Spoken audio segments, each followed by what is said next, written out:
there, it's Amy with Teaching with Mrs. Wiswell, and today I am coming to you from Christmas break. Yes, I'm in my classroom. I came in to get some work done. I really wanted to plan to February vacation, so another 6 or 7 weeks, like I did a couple weeks ago, to get me to Christmas vacation. It really worked really well for me, and I was feeling motivated, so I took the opportunity to come in. But before I jumped into that, I thought I would take this opportunity to answer some of your questions that you left on Instagram and through YouTube and whatever. So I got a lot of questions about a lot of things, but I really kind of streamlined it to all school related and not really personal things. There weren't too many personal questions. There were just some, and I just wanted this to be really school focused. So if I didn't answer your question, I'm sorry, and I'll probably get to it in another time, or it may come up in the conversation. So actually, I said I wasn't going to do this, but I'm going to do it. Only because I'm wearing this sweatshirt that my friend Jen made, and it's adorable. It has Mama on the collar, and then it has my kids' names on the sleeve, and I love it. So a question I get asked a lot is, how many kids do I have? And I don't know if I've spoken about it on the channel before or not, but I have 3 children. 2 live with me, and 1 resides in heaven. I lost my oldest daughter due to complications from a heart transplant in 2014. She was 6 years old. Her name was Katie. And so that question's always a really tough one for me, because I don't want to go into a whole thing, and some days I can do it without crying. Other days it hits really hard. But the answer is 3. I have Katie, Patrick, and Riley. I was pregnant with Riley when Katie earned her angel wings.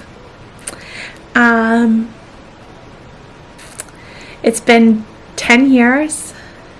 And it still really hurts, but I found coping mechanisms and the support of family and friends and my 2 beautiful children here on earth, and somehow I'm learning to live with this gaping hole in my heart. So yeah, there's that. But anyway, that's the only personal question I'm going to answer. I think some of these are personal. They're personal, professional questions. But I don't want my battery to die, so I'm just going to jump right in. So the first question, and they're in no particular order, what inspired you to become a teacher, and how has that inspiration evolved over the years? So I wanted to be a teacher since I was in kindergarten.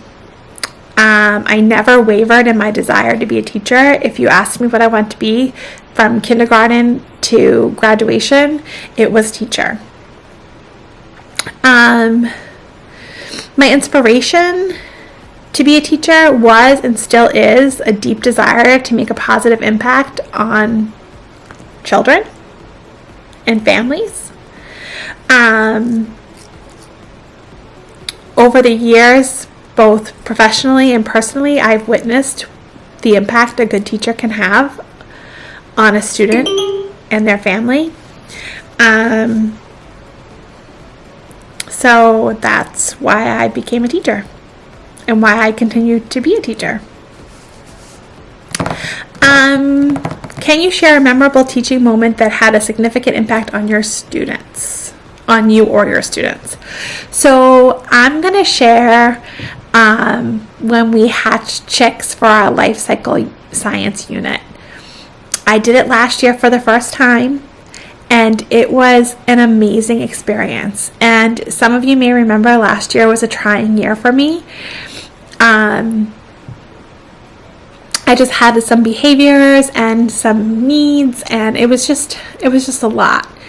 And but the Chick project brought everyone together. It leveled the playing field, and everyone was passionate about it and wanted to learn about it and was excited, and it left a lasting impact on me and the students. It was a reminder of the magic that can happen in a classroom. It was so wonderful, like, to provide a hands-on learning experience for the students that I think they'll remember forever, that they hatched chicks in 3rd grade, and that's really exciting for me to think about. I know that my now 3rd graders who were 2nd graders can't wait for the opportunity, and I am planning to do it again this year. And yeah, so that's like one of my most memorable teaching moments, because I was really back and forth on doing it because of the class, because of the behaviors, because of the needs, I was just like, one more thing on my plate, but something in me told me to do it, and it was so worth it. So that was awesome. Question number 3. How do you stay motivated and passionate about teaching, especially during the challenging times?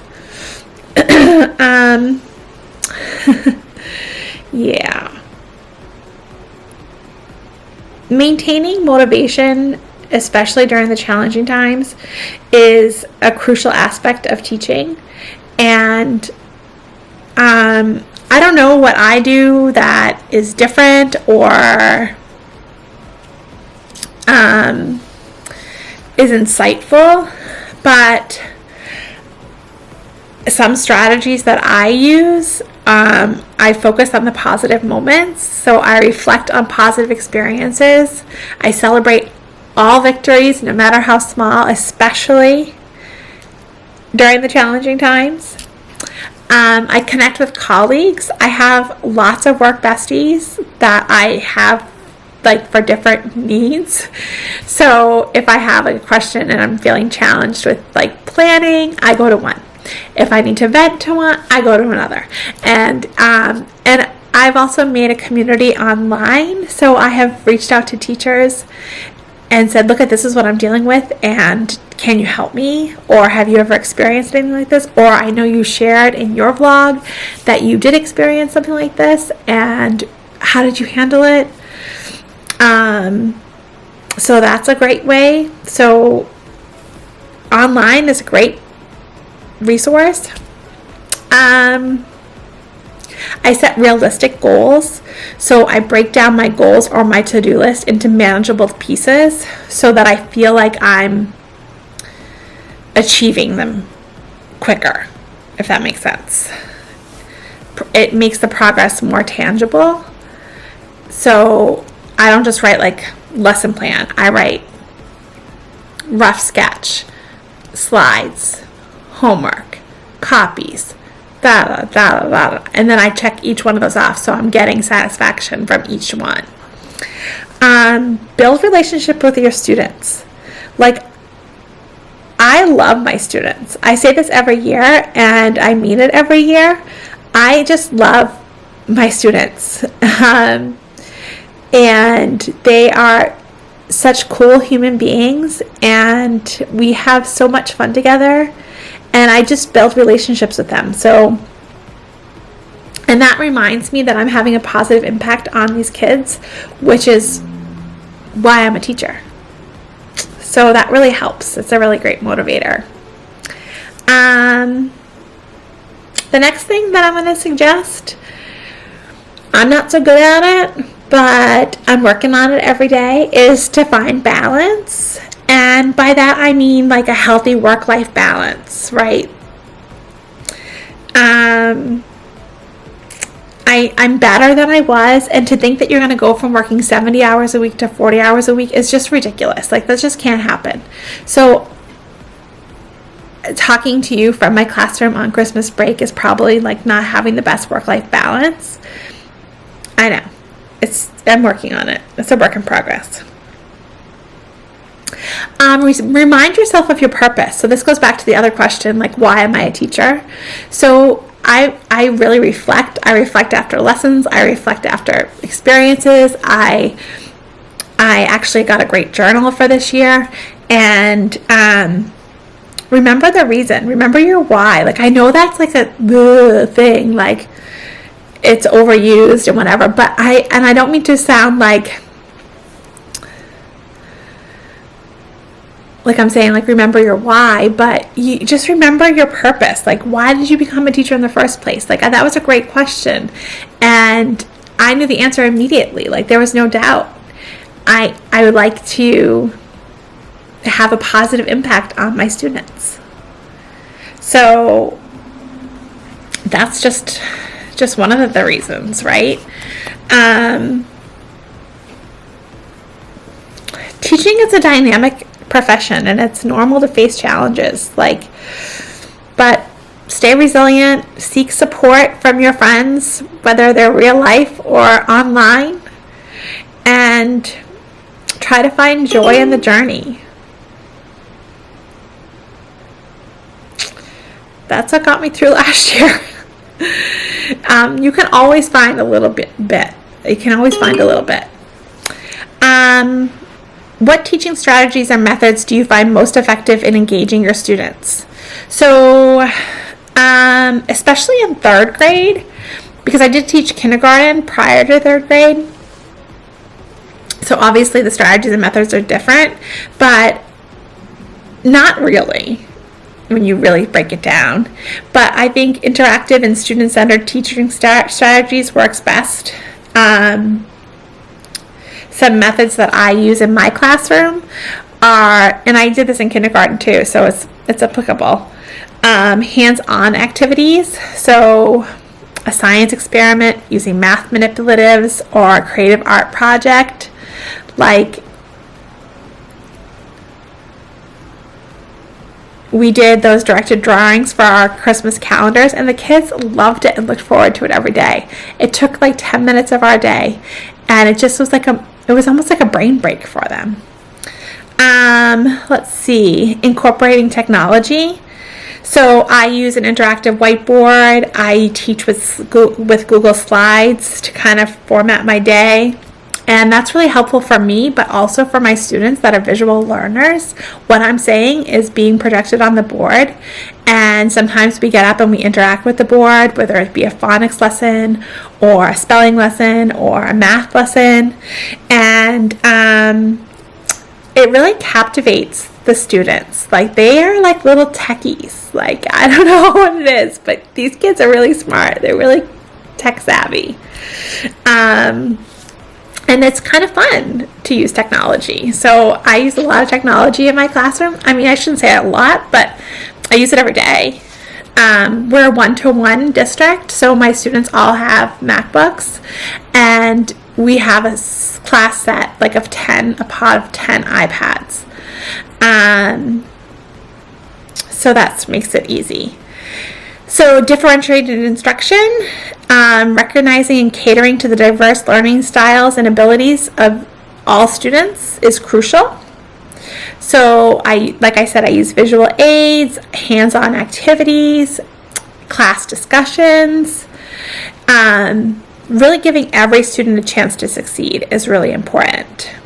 I do a lot with storytelling and literature, so I work it into all of my content areas. So sometimes we're reading a book during math on fractions. Sometimes we're doing an SEL lesson on bullying. But literature is a really powerful tool. So I try to pick books that are not only age appropriate but are captivating to my students, and it just touches on everything. So it may be a math lesson, but we're working on comprehension and working on vocabulary, and so it's pretty cool. Let's see. In my classroom, one of the strategies I use is flexible seating. So allowing students to choose where they sit and providing seating options such as floor or wobble stools or even just a comfortable reading corner, I think gives them a sense of autonomy and can really enhance their focus and engagement. Because I know, like, when I would do schoolwork or homework, I would lay on my belly on my bed and do my homework. Like, sitting at a desk wasn't really the most comfortable for me. So I like to give the kids that option. I don't care where you sit if you're doing your work. I just tell them just choose a seat that they'll be successful in. So if sitting next to their best friend, probably not going to be successful. If they can't stop bouncing on a yoga ball, probably not the most successful. So by like incorporating a mix of these strategies, I just feel like I create a dynamic and like engaging learning environment, and it really fosters a love of learning in my classroom. Like, my kids love to be here and they love everything we do. They're just a very lovable bunch this year, but they're so excited, like, what are we going to do next? And the funniest thing is they're always like shocked when it's time to pack up. Like, they're always like, oh, it's already time to go home. Like, the day flies by in 3rd grade. Like, I don't know. Let's see. How do you create a positive and inclusive classroom environment? Okay, so this like starts on day 1. So this is really important, and I have several strategies that I use to foster a sense of belonging, respect, and collaboration among both myself and my students. So from the beginning of the school year, I work with the kids and we do like I don't want to call it rules, but it's like expectations for behavior, communication, and just being a good person, a good citizen.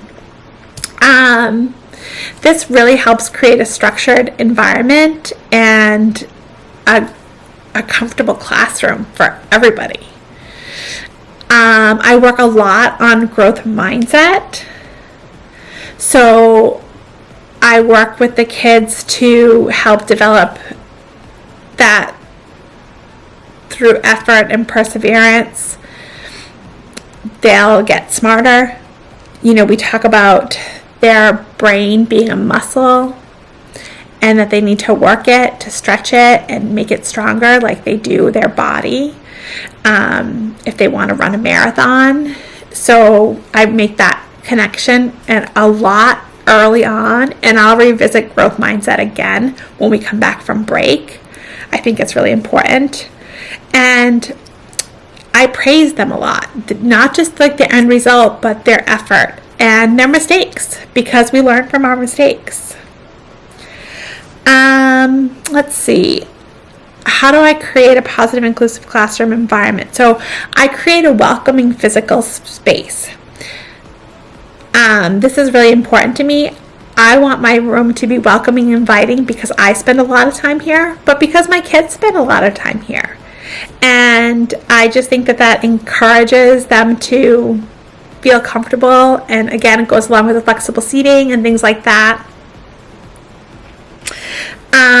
Implement cooperative learning opportunities.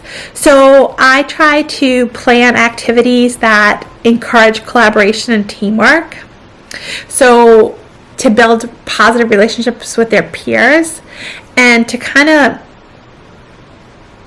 respect each other in the process and what each person brings to the group. So, you know, it goes back to if I'm doing a small group, I do the policy ask 3 before me. And I know I talk about this later in a different question, but I think it's worth mentioning here. Like, I want them to feel comfortable asking a peer for help and feel that that's a safe thing to do. I think that's really important. So address bullying promptly. And I say bullying, and that's a loose term, I feel like. But I have zero tolerance, like, for bullying or anything of the sort. So I address it promptly, and I I've built those relationships so students have a safe place to talk to me. We do restorative conversations, and if I have to, we get the principal or counselors involved. That's just a no-go for me. Establish classroom routines. Consistent classroom routines provide a sense of stability and responsibility and predictability. Routines also help students understand expectations and feel safe. Like, I feel safe when I know the expectation of what I'm doing. I involve families. So I actively communicate via Class Dojo with parents and guardians and really try to take a partnership in their child's education. I share information and pictures and things like that. A lot of them follow me on YouTube and Instagram, so they get to see the wide picture of everything. And yeah, that's just great. I've been lucky. I've had such great parents, so I've been blessed. I do a little bit, and I should probably do more of teaching conflict resolution. And I guess it's like, if it applies, if it comes naturally, I would teach more, but we don't really have a lot of conflict in our classroom. So, but I think that if you teach and model conflict resolution, that it helps empower students to address and resolve conflicts independently, which is just a positive thing, right? Let's see, what else do I have here? So yeah, those are the strategies that I implement. I strive to create a classroom where every student feels valued, respected, and included, and is comfortable contributing to a positive and enriching learning experience. So I just really value that personally, and I think it's important for all kids to have that safe space to land. The next question, question 6. Can you share your approach to handling classroom discipline and fostering a respectful atmosphere? So we talked a little bit about the respectful atmosphere that I have. So this is kind of redundant, but so it's clear expectations. Positive reinforcement. That's basically all my classroom management is positive reinforcement. Like, I don't really know. Like, when someone asks what's your classroom management, it's just positive reinforcement through verbal praise, through stickers, or the point system where they get something like at the end, like a prize box choice or a sticker, or I do notes home pretty frequently. They love when I take a minute to write a note home. Like, that makes their day. And I do try to make sure I hit everybody. I model respectful behavior. So I really believe in leading by example, and I model what I expect the students to do. Like, I'm not going to talk down to them and be disrespectful to them and then expect them to be respectful to me. So active listening, kindness, patience, it kind of just sets the standard for respect. And I'm a big believer, like, in order to get respect, you have to give respect. And I know that that's like the new age teaching, but that's just my take on it. We have regular class meetings twice a day. It doesn't have to be a forum for the kids, but they know that is a time where we can talk about it. Like, I do a lot of restorative conversations if necessary. It hasn't really been a need this year, but last year we did a lot of restorative conversations. I use responsive classroom techniques, so I incorporate elements of the responsive classroom, and which focuses on like social and emotional aspects of learning. So it just cultivates a respectful, positive environment. And then for ongoing, or if there was more serious behaviors, I would reach out to counseling or the principal or parents and get the student the help that they needed, right? Like, I'm not going to stick my head in the sand. I'm not one to cry wolf, but I'm also like not one to just let it go. I think sometimes we do that too much, like for fear of upsetting parents, or there's not enough resources, or what have you. So that's what I do for that. Number 7, how do you balance the use of traditional teaching methods with innovative approaches in your classroom? I had to really think about this one. But I believe that I balance traditional teaching methods with innovative practices by understanding students' needs. So I begin by understanding the needs and learning styles of every student, because everyone learns differently. And some kids learn best by traditional methods. Others benefit by a more hands-on approach. I do this by integrating technology. So I think that allows for great differentiation and catering to diverse learning styles. It's a great resource and we should be using it.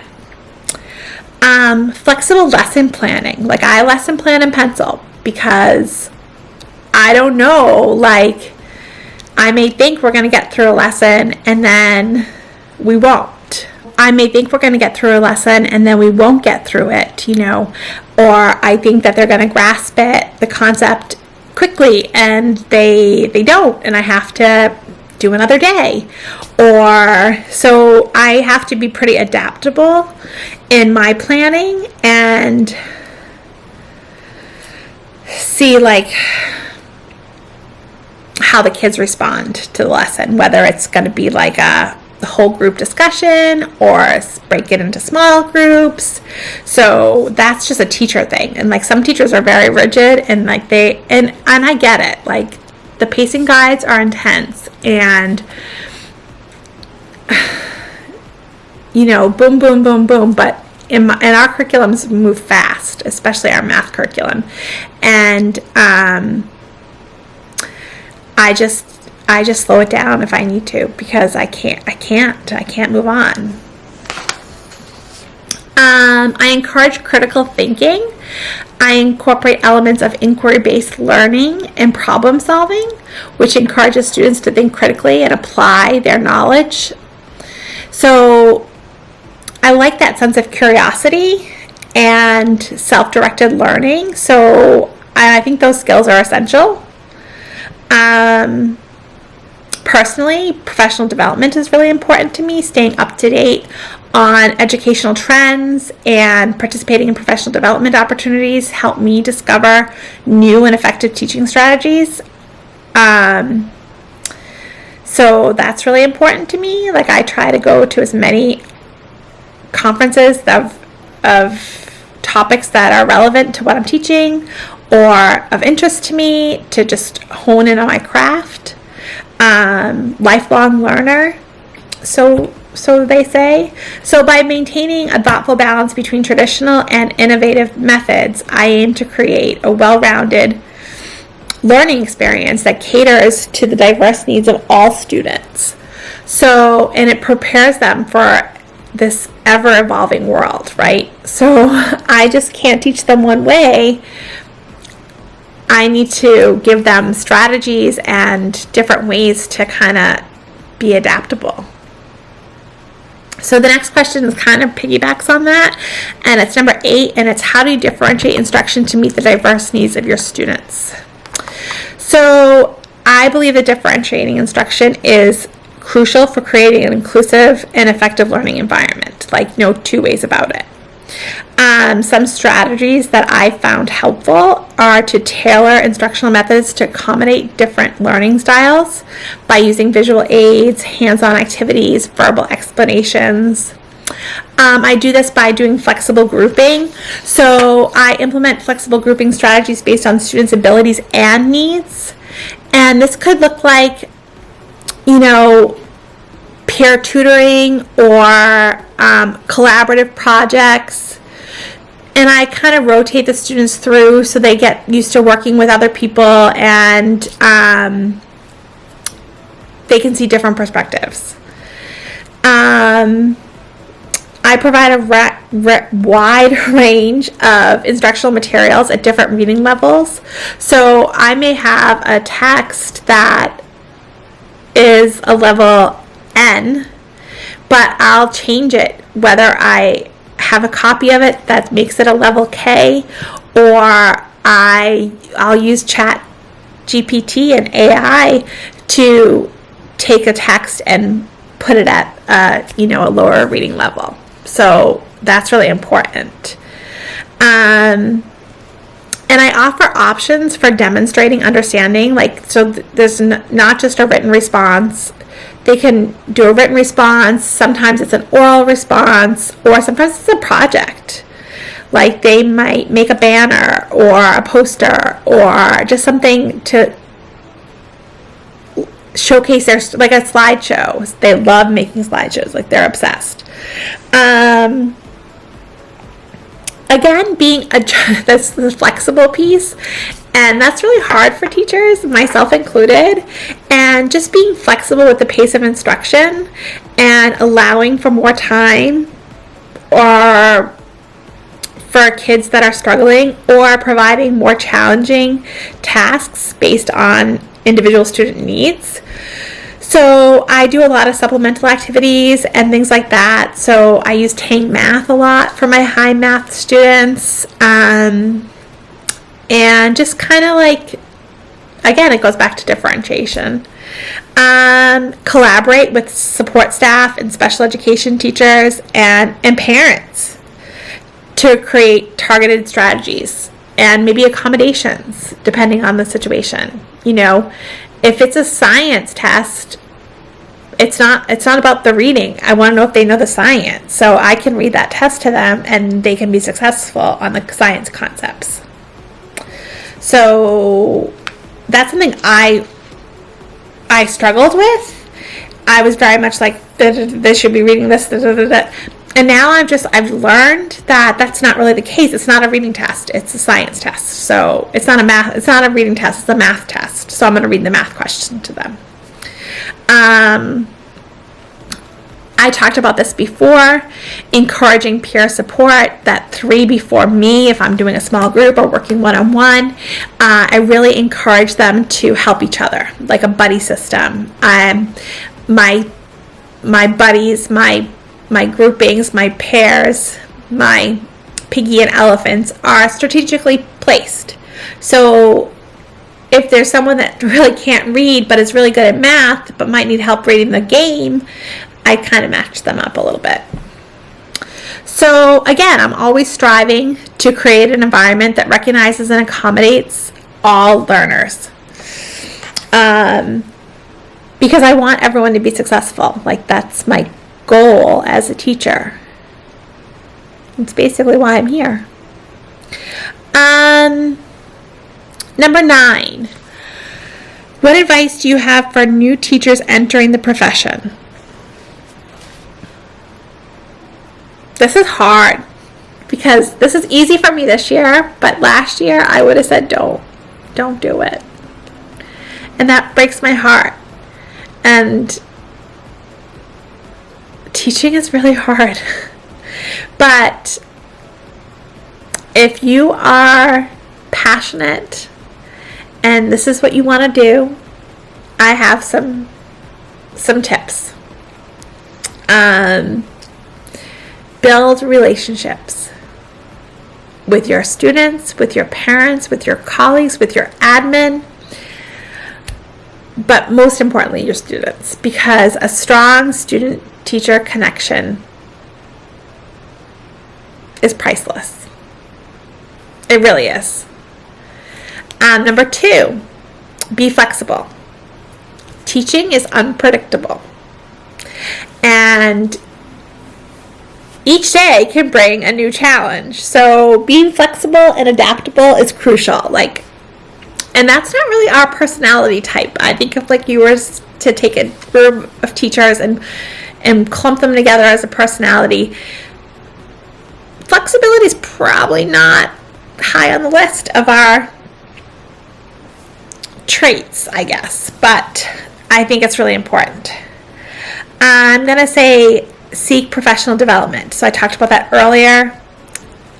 Invest in your professional development, like attend workshop, conferences, training sessions, stay up to date on the latest trends and technology and all that, because it's just going to make you a better teacher. Like it's just a no-brainer for me. Yes, it means writing some plans sometimes. Yes, it means paying out of your own pocket sometimes, but it is pretty valuable. And find a district that sees the value in that and will get you a substitute or will pay for those trainings, because that tells you something. Collaborate with your colleagues, again, whether they're in your building or online. But you can share ideas and resources and experiences that can enrich your teaching. And I just feel like a collaborative effort also contributes to a supportive school community. So if you're working together with teachers in your building, that just cultivates a good environment. Take care of yourself. Like, teaching is demanding. You're basically on 8 hours a day. So you need to prioritize self-care, as do I.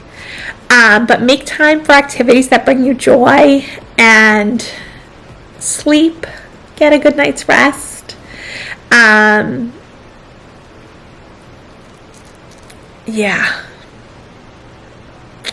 Set realistic expectations for yourself and your students.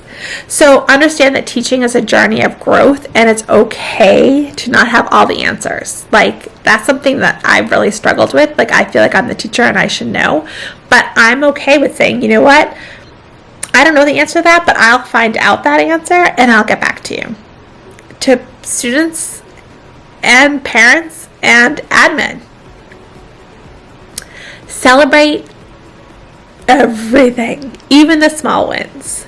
So recognize and celebrate the small victories. So whether it's a student grasping a difficult task or concept, or if you successfully implemented a new teaching strategy and it went off awesome, or your observation was like perfect and your kids were on target and everything was going great. So acknowledging these achievements just like boosts your overall morale, right? So I often invite my admin in when I know we're going to be doing something that's going to make me look successful, because I want them to see like the good. So if we're hatching chicks, I invite them in. If we're doing presentations on holidays around the world, I invite them in. If we're doing a really cool STEM activity, I invite them in, because I want them to see me at my best, because then I'm going to get feedback and that's going to boost my morale. Like, it's self-serving, but it works, at least for me. Establish clear communication. So with everybody. So be transparent. It builds trust. I don't know what just happened. It builds trust, and it makes like this like understanding between you and the parents, between you and the admin, between you and the students. And again, I talked about it earlier, but it's worth mentioning, reflect regularly. So reflect on your teaching practices. What worked well? What kind of flopped? I think it's a powerful tool for professional growth and personal growth. So reflect. Is that all I have for that? I guess that is. So I encourage you, if you're a new teacher, stay passionate, stay curious, stay committed to the success of your students, and you'll be fine. Build those relationships, like relationships before rigor. I love that meme. I see it all the time. I agree with it. Number 10, which I really talked a lot about already, but it's worth talking about again. Can you share some insights into the importance of building strong teacher-student relationships? Can I ever? It's so important. It creates a positive learning environment. When students feel a strong sense of connection with their teacher, they are more likely to feel comfortable asking for help, taking chances, risks in the classroom, answering a question even if they're not 100% sure they're correct. Yeah. So that's like number one, right? Emotional support. Building a strong teacher-student relationship provides emotional support to students. Knowing that their teacher cares about them helps them feel understood and valued. It's crucial for their well-being, and it just their self-esteem and all the things. I think that if you have good relationships with your students, you will see higher motivation and engagement. They're more motivated to learn if they have a positive relationship with their teacher. A supportive teacher, a caring teacher can inspire students to be more engaged in lessons or get their work done or participating. They want to please you because they know you care about them. So that's really important. I think that I think this is why I don't have a problem with behaviors. Not to say I don't ever have a problem with behaviors, but I just have fewer behavior problems, because if you have a positive teacher-student relationship, they feel a connection to you and they want to please you. And that fosters a sense of responsibility and accountability, and so I think that that's why I don't have a lot of behaviors. Trust and respect. Building strong relationships establishes a foundation of trust and respect, because that's what trust and respect is based on. It's strong relationships.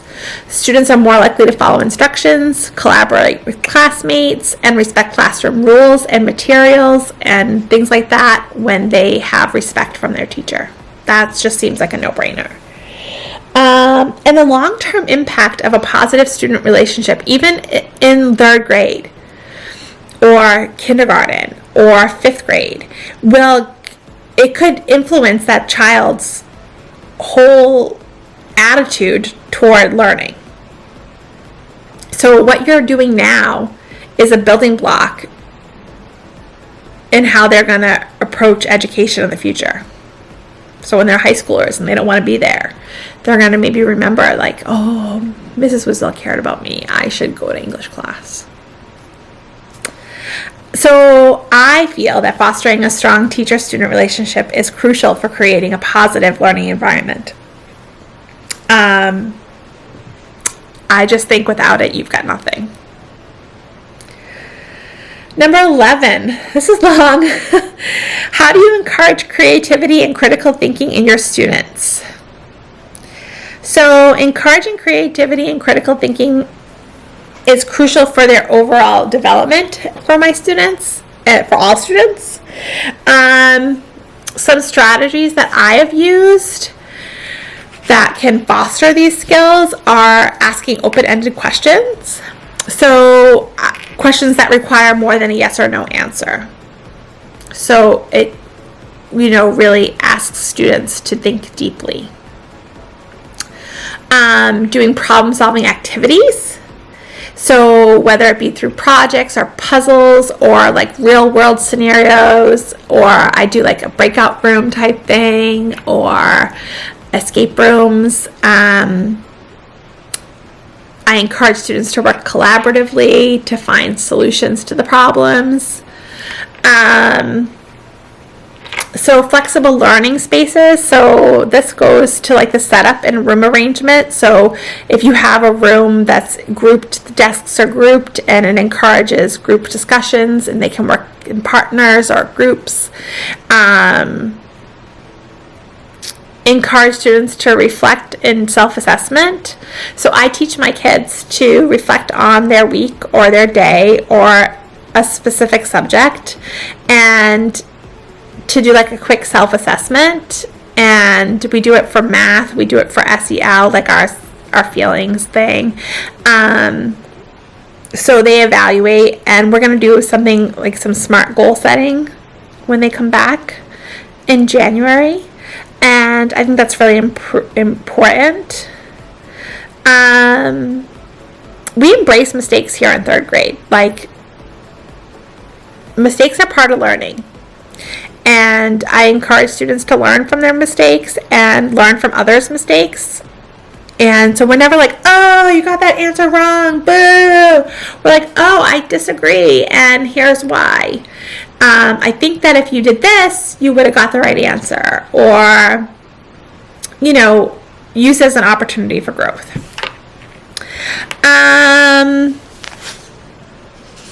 What else? So I just want to say that the key to creating an atmosphere that values curiosity, exploration, and the development of both creative and critical thinking skills is so important to keep learners engaged and active, and like active participants in their learning. So I think that was a really great question, and I think that I could do some work on that. Like, I tend not to ask those probing questions and really those higher order thinking questions. So that's something I'm working on. So yeah. Number 12, what role does assessment and feedback play in your teaching philosophy? So assessment and feedback are crucial in my philosophy in fostering student growth and development. So assessments provide valuable insights onto a student's understanding, which allow me to tailor my teaching. Again, it's that flexible planner with the pencil, because if I'm not seeing, through formative assessments or summative assessments to gauge overall understanding, then I don't know what to teach. I don't know that it's okay to move on, or that I need to reteach something, or that I need to teach it a different way. So that's really, really important. I don't love them, but assessments, I think they take a lot of time, and we have pre-assessments, mid-assessments, post-assessments, blah, blah, blah, assessments. Number 13, how do you promote a growth mindset among your students? So I talked about this earlier. We do a lot of growth mindset work, especially in the beginning of the year. I will touch upon it again to remind them when they come back. But I really feel it's important to have a strong growth mindset, because it just teaches them to persevere and be resilient and just all things that they need. So I do this by positive reinforcement. So I praise hard work and perseverance rather than solely focusing on the outcome. Did you get the answer right? Well, no, but how'd you get there? And you worked really hard to do that, but you made this one little mistake maybe. Or I use encouraging language. So what that means is I use language that promotes a growth mindset. So phrases like yet, like we read the book The Power of Yet, and that's like my, I wouldn't say like my signal, but I often will, like when I hear them say I can't, I'm like yet. So it just emphasizes that abilities can develop over time. And I talked earlier about teach them that the brain is a muscle, and that it needs to grow stronger and needs to be exercised. So we do a lot about that, and that they need to challenge themselves and learn from their mistakes. We celebrate mistakes. I use them as a learning tool. That's really important. I provide constructive feedback. I am very specific in my feedback, whether I'm conferencing with a student or it's never judgmental. It's always like, well, you have this, but you could have done this, or you should have done this, or a very safe space. And and I model a growth mindset.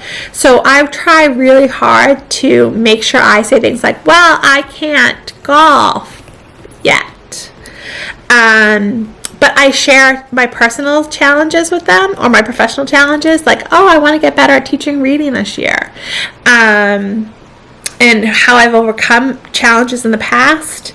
And that helps reinforce that the idea that learning is a lifelong journey, and that maybe I can't think of one that I've done, to be honest. I can't, and this video is getting really long, so I'm going to stop there. Apparently I'm not going to stop there because I talk about growth mindset literature, but I did talk about the Power of Yet book that we do. But yeah, I feel like that's really important. The next question, I think, is 14. I think my numbers got messed up. I think this is number 14. How do you handle stress and maintain a work-life balance as a teacher?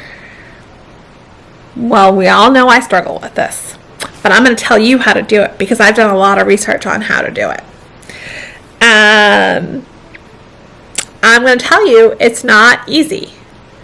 It is challenging.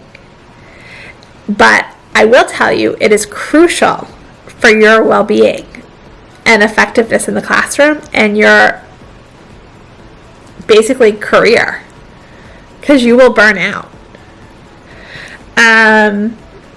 I haven't mastered this yet, but I am working on it and getting better at it, so I'm reaping the benefits of that. So I'm going to just preface all this with this, because if my husband watches this, he's going to laugh at my work-life balance. But prioritize and set boundaries. So, like, priorities both at home and at work. So really focus on what truly matters. Learn to say no. I'm working on it. Effective time management. Like, this was a huge thing for me. Like, I have a sign on my door for my planning time that says planning time in progress.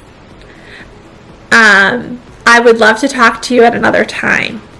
And people are really respectful of that, because my planning time was getting eaten up by just chatting and I don't know what else, but it was not. And now I'm more efficient with my planning time, so that really helps get me out of here on a decent hour. So again, plan your workday efficiently. Prioritize tasks. So I have certain days that I do certain parts. Like on Monday I plan math. On Tuesday I plan science. On Wednesday I make copies. On Thursday I do homework. And I just for the following week, and it just kind of works. I use a planner and calendars and apps and all that, and I tell you to do that, and I don't know if it helps or hurts, to be honest. I'm kind of a brain dump person. I do better with that. They say that's not the way to do it, but it works for me. Incorporate self-care into your routine. So this could include exercise, reading, getting your nails done, other activities that bring you joy, right? And regularly reflect on, again, I'm a big reflector, on your work-life balance. So if you are feeling consistently overwhelmed, consider adjusting your workload, because you're probably not doing a good job at it if you're constantly feeling overwhelmed. And remember that achieving a work-life balance is an ongoing process. Like, you're not going to just, again, like I said, go from working 70 hours a week to 40. It's just not going to happen. And it's okay to reassess and make adjustments. Like, when grades are due, I'm going to be pulling all-nighters. Like, it's just the nature of the beast. And that is any job, I feel. Like, accountants at tax season, come on. But you do need to prioritize your well-being. Like, that's the only way you're going to be helpful to your students and, like, your entire school culture. Let's see. Number 15. How do you stay motivated and inspired as a teacher, especially during the challenging times? I think that I just have a passion for it, so I stay motivated that way because it's just like from within. But I think that if you focus on your purpose, so I remind myself of my why and the positive impact I have on students and how important education is. I celebrate the small wins. I engage in professional development to stay updated on best practices. That's fun for me. I enjoy that. I connect with students, like meaningful connections. I try to have a positive mindset. I'm grateful that I'm a teacher. I worked really hard to be a teacher. I make sacrifices to be a teacher, and I'm proud of that. Like, I'm proud to say I'm a teacher, so that helps.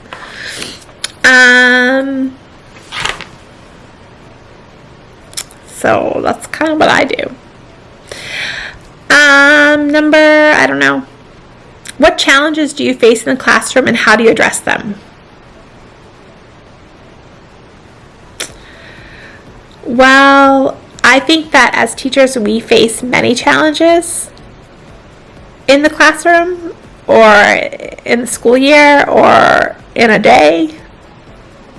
So I just took a couple, and I'm just going to read them off for you. So some challenges that I face are diverse learning styles, and how I address that is to accommodate various learning styles. I incorporate a mix of teaching methods such as visual aids, hands-on activities, and group discussions. This helps engage students with different preferences and ensures a more inclusive learning experience. So I had to really think about these ones because I had to find my challenge and then what I do to address it. I don't really think classroom management is a challenge for me. I think it's really a strong spot for me, but it was a challenge at one point, so I put it on my list, and how I addressed it was I implement clear and consistent behavior expectations. And with positive reinforcement, it helps maintain a well-managed classroom. Establishing routines and communicating expectations at the beginning of the school year and subsequently fosters a positive learning environment. Like, I stand by that. Student engagement. Sometimes I feel like it's not this year, but sometimes. So how do I address it? I really try to make my lessons interactive and relevant to the students' lives. So I incorporate technology and real-world examples and encourage students' participation through discussions and group activities. That helps keep students engaged and interested in the subject. Differentiated instruction. This is a really big struggle of mine, especially for my higher learners. Like, I think I've mastered taking care of my lows, but I address this by recognizing and catering to the diverse academic levels of students I feel is essential. I differentiate instruction by providing additional support to struggling students, challenging advanced learners, and using varied assessment methods to gauge individual progress. We talked about that earlier. A challenge is sometimes parental involvement. My parents are awesome, but a lot of them work and they're busy, and I just want them to be like engaged and feel like they're part of their child's experience here at school.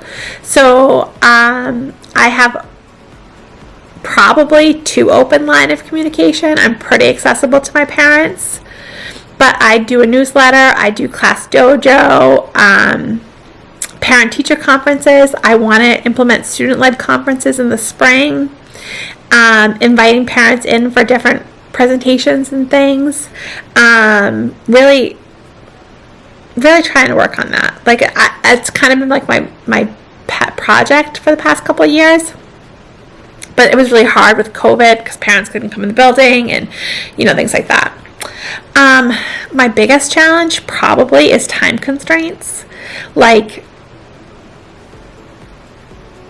not like it's 7 o'clock at night and I'm at school, but just being efficient. Lesson planning and time management are essential. Setting clear learning objectives so that I know what I'm teaching, when I'm teaching, and making the most of available instructional time so I can get through those pacing guides and all that. Assessment and feedback. So I really want to be the teacher that, like, you give me that, I grade it and give it back to you immediately, because one, that's how I'm going to know. Like, I do exit tickets that way, but I just feel like it's really important to the kids, especially like around 3rd grade, to provide them with timely and constructive feedback. That way they know areas that they need to improve on, and I know where they need to improve. So I address these challenges proactively and with a student-centered approach. I aim to create an environment where students feel motivated, supported, and equipped to succeed academically and personally. So, yeah. And I think this is the last question. It is. It's kind of personal. Not really. It's more personal than the others. What inspired you to start your own vlog? So I thought this was a great question, and I don't know if I've answered it before in a Q&A, but so what inspired me to start a teacher YouTube channel? It was born out of a deep passion and love of education, and basically my desire to reach a wider audience beyond my classroom. And I love watching other educators and seeing what they do and how they teach and, set up and buy things, and I love it all. So I decided that I would start my own YouTube channel because I thought I had something to share. And it's been really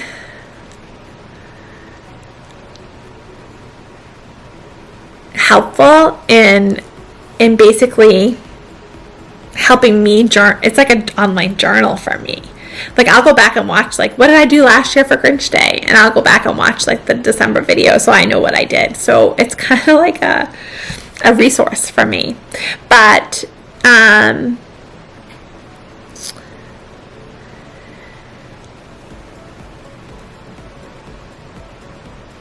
don't know. And I think I also wanted to be transparent on my channel and that everything isn't just roses all the time. And I recognize that many educators face challenges and have difficulty like accessing professional development or different teaching strategies. Like, I wish I could show more, but I have that fine line. Like, I have parent consent for almost all my students. But I don't know, I just feel like something like weird about sharing them.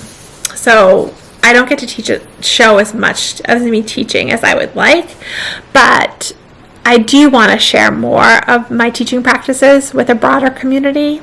So I'm going to work on figuring that out. But anytime I pull out the camera, the kids are like, oh, we're going to be on YouTube. But anyway, YouTube felt like a great platform because it was easily accessible, and there are other educators on here already, and I just thought it was a great way to connect with fellow educators or aspiring teachers. And I just like the idea of creating a space that we can talk and exchange ideas and basically inspire one another, right? So it's a reflection of my commitment to fostering a collaborative and supportive community of educators. That's really what I want. Like, I would love to have more conversations in my comment section. And for me, it's staying up to date on the latest trends. and ultimately making a positive impact on the educational world. So yeah, that's why I did it. Is it something else to do on my to-do list? Yes, but it does bring me joy. So there's that. And with that, I am going to leave you because I'm going to clean up and I'm going to get the heck out of here because work-life balance is important. Remember, teaching is tough, but so are you. Have a great day. Bye.